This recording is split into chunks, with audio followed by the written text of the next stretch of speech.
Mirpur 10-এর hope মার্কেটে এক বিদেশি নারীকে দেখলাম কেনাকাটা করছে এবং দর কষাকষি করে কেনাকাটা করছে। দৃশ্যটা দেখে আমি একদমই অবাক হলাম না। নারীরা মনে হয় এরকমই হয়, স্থান, বয়স, দেশভেদে সব নারীদের বৈশিষ্ট্য মনে হয় একই রকম।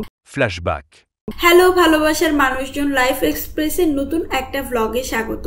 স্কুলে পৌঁছে গেলাম, পৌঁছেই কেমন জানি ঝিমানি লাগছে, তাই স্কুলের ভাবিদেরকে বললাম চলেন একটু ধাবায় ঢু মেরে আসি। ধাবার কফিটা আমার ভীষণ পছন্দ, এটা মন প্রাণ দুইটাই চাঙ্গা করে। তাই ভাবিদেরকে নিয়ে গিয়ে ধাবায় কফি খাওয়া শুরু করলাম। সত্যি তাই, কফিতে চুমুক দেওয়ার সাথে সাথে মনটা ফুরফুরা হয়ে গেল। কফি খাওয়া শেষ করে আবারও সেই চিরচেনা ছেলের স্কুলের গেটে দাঁড়িয়ে অপেক্ষা। স্কুল ছুটি হলো, ছেলের আবদার আজকে ভেলপুরি খাবে। অনেক না করা সত্ত্বেও ভেলপুরি তাকে খেতেই হবে। মাঝে মাঝে তার আবদার আসলে ফেলতে পারি না, তাই ভেলপুরি মামার সামনে দাঁড়িয়ে অপেক্ষা করতে থাকলাম ভেলপুরি পাওয়ার জন্য। স্কুল গেটের ভেলপুরি পাওয়া আর আকাশের চাঁদ পাওয়া সমান কথা, কারণ তার অনেক ব্যস্ততা থাকে।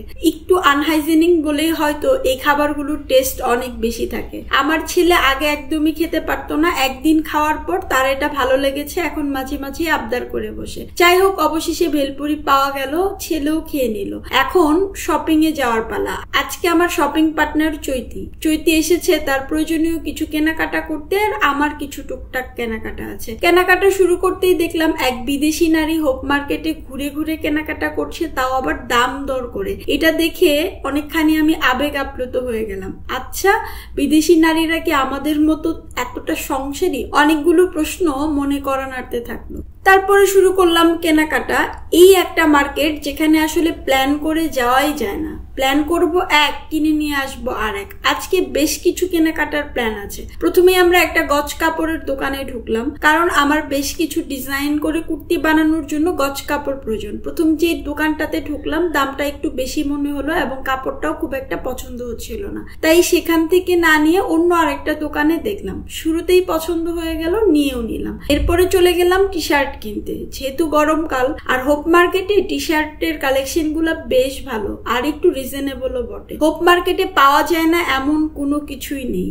সেই দুপুর 3টা থেকে এদের হাকডাক শুরু হয় রাত 10টা অব্দি। দারুণ হাকডাকে এরা বিভোর থাকে। এই 100, 200 এরকম করে নানা দামে জিনিসপত্র পাওয়া যায় এখানে। তারপর আমরা একটা দোকান থেকে টি শার্ট পছন্দ করা শুরু করলাম। প্রথম দোকানে পছন্দ হয়ে গেল, তাই সেখানে কালার গুলো দেখছিলাম, কোনটা রেখে যে কোনটা নিব বুঝে উঠতে পারছিলাম না। তারপর টি শার্ট কেনা হয়ে গেল। এবার আমার একটা ব্যাগ কেনার পালা। এর মধ্যে চৈতি আবার অনেক কিছু কিনেও ফেলেছে। তারপরে রাস্তা দিয়ে হাঁটলাম আর প্রচুর ভিড় ঠেলতে লাগলাম। হোপে ছুটির দিন আর অন্য দিনের পার্থক্য বোঝাটা খুব কঠিন। তারপরে হাঁটতে হাঁটতে চলে আসলাম ব্যাগের দোকানে, কারণ আমার একটা ব্যাগ কিনতে হবে। ব্যাগের দোকানে এসে পছন্দ করতেছিলাম কোন ব্যাগটা নিব, কিন্তু কোন ব্যাগটা নিব বুঝে উঠতে পারছিলাম না। দামটাও অনেক বেশি মনে হচ্ছিল, তাই প্রথম দোকান থেকে না কিনে আরো কয়েকটা দোকান ঘুরলাম। অবশেষে আমার একটা ব্যাগ পছন্দ হলো, সেটাও কিনে নিলাম মোটামুটি রিজনেবলি। তারপরে কেনাকাটা শেষ করে এবার বাসায় আসার পালা। বাসায় ফিরে সন্ধ্যায় কি খাবো এটা নিয়ে একটা মহা টেনশনে পড়ে গেলাম। তারপরে বললাম যে ডিনার রেডি করতে হবে, তোমাকে কি দিব? ছেলে বলল মা